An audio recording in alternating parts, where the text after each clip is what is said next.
This section is about antiderivatives of trig functions and inverse trig functions. A list of common antiderivatives is shown.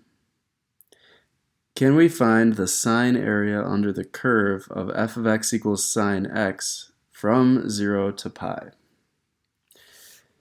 The first thing I'll do is just start it off with a little drawing. Now the graph of sine x just looks like this.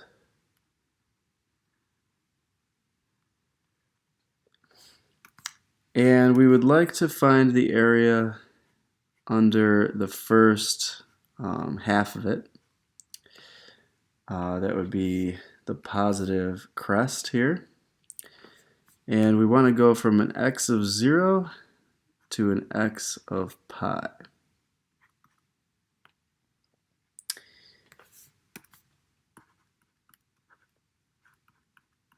So we'll set this problem up like any other definite integral. We want to have limits from 0 to pi.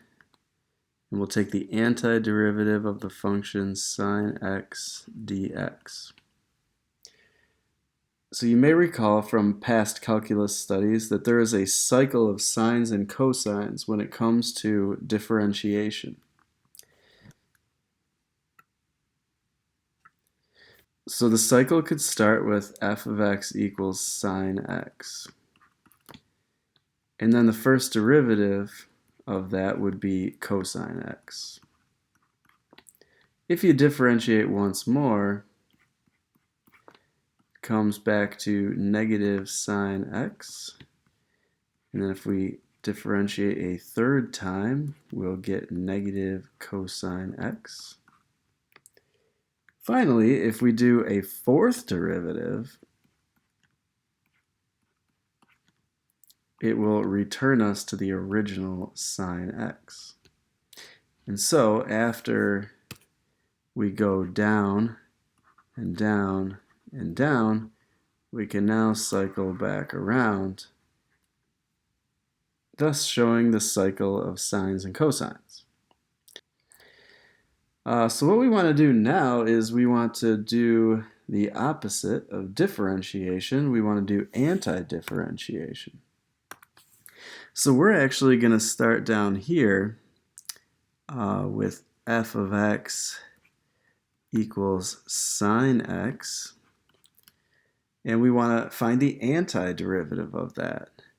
Well, the antiderivative will be negative cosine x.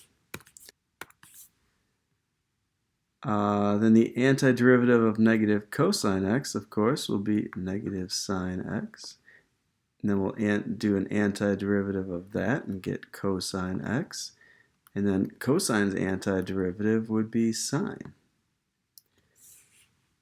And this would be the cycle of anti-differentiation.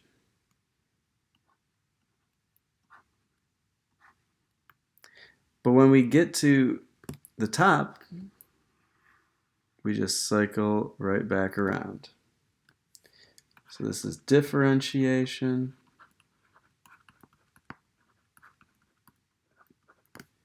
And this is anti-differentiation.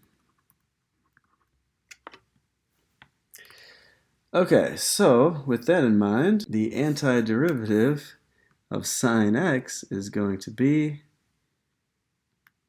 negative cosine x.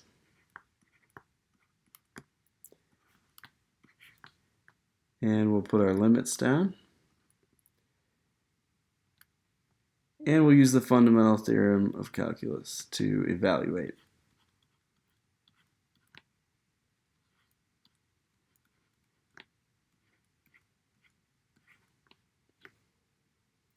Okay. Now you have to have your calculator in radian mode if you're going to plug this in. And let's see, we're going to get negative 1 minus negative 1.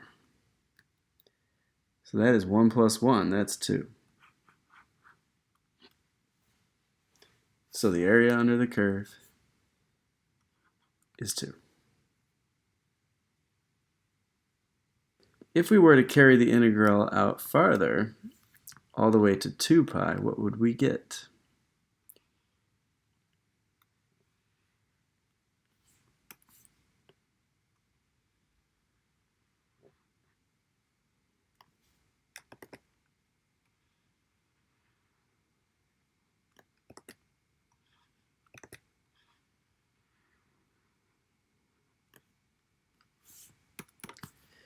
Now we want the area in this crest and also the area in the trough here. We'll integrate from 0 to 2 pi this time. Let's try it.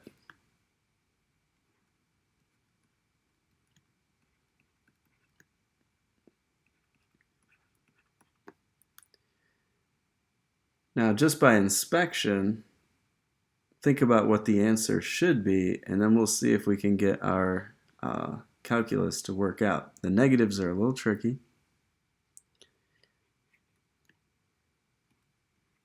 Our antiderivative is negative cosine x. We'll go from 0 to 2 pi.